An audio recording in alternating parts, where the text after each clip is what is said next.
The National Football League is holding on tight to the blackout rule that got its start more than 60 years ago. Programs here. The rule was intended to get fans to buy tickets and fill the league's stadiums. In the 50s and 60s, home games were blacked out on local television to ensure ticket sales. The policy was revised thanks to Congress in 1973 that blackouts would only take place if the stadiums did not sell out 72 hours prior to kickoff. But the NFL insists the blackout policy continues to be needed to fill stadiums like Lambeau Field. The idea is to protect, as they say, the season ticket holders, or more importantly, to protect the local revenues from the games. Kevin Quinn teaches sports economics at St. Norbert College, home to the Packers during training camp. He says the NFL has a good thing going with antitrust exemptions that allow the league to black out games if fans don't buy their tickets. When you set the ticket price high and you say, if you don't buy the tickets, we're going to black out the game, it's really blackmailing the fans, is it not? It is. I mean, this is exactly why antitrust exemptions were required in order for the league as an entity to be able to negotiate the contract. And by the way, the NFL's contracts with broadcasters now bring in more than $7 billion a year, billion with a B.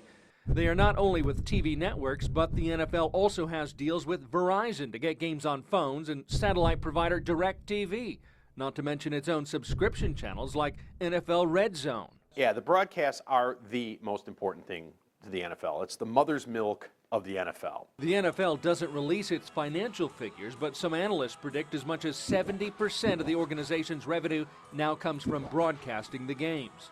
Ticket sale revenue pales in comparison. And treating the fans this way is something that should have been corrected a long time ago. Some members of Congress, like Ohio Senator Sherrod Brown, are pushing to make that correction, saying the NFL's deal is not fair to the fans and is no longer needed by the teams to survive. You may be wondering what Packers officials think about getting rid of the blackout rule.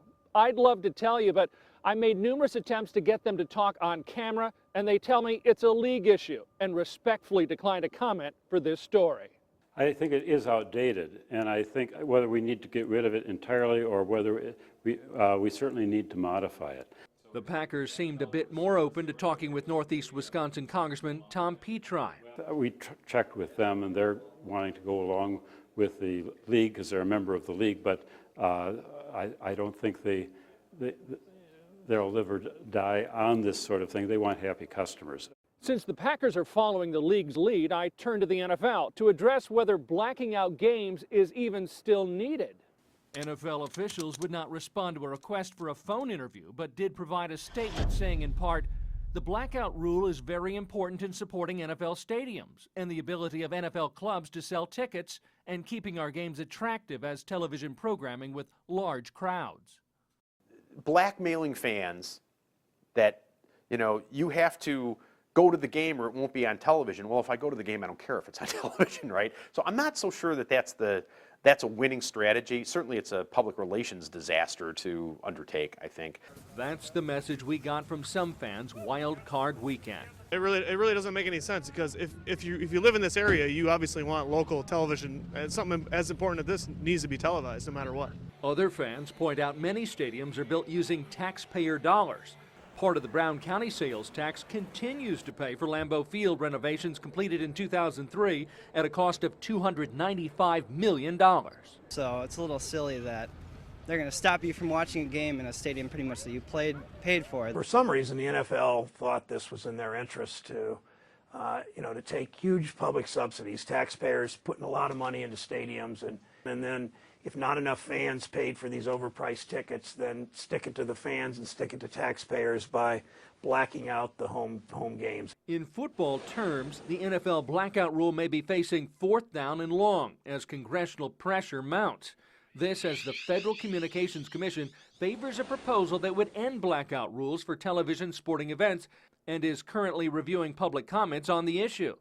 Depending on those comments, Petri tells me he and his colleagues may need to step in to make the playing field fair for fans. And if it doesn't make sense to most people, then Congress, maybe we can get involved. The FCC ruling on whether to eliminate the blackout rule is expected by June. Meanwhile, the NFL remains focused on filling the stadiums, they say, by improving the fan experience. Well, We'll have more on that tomorrow. For Fox 11 Investigates, I'm Mark Leland.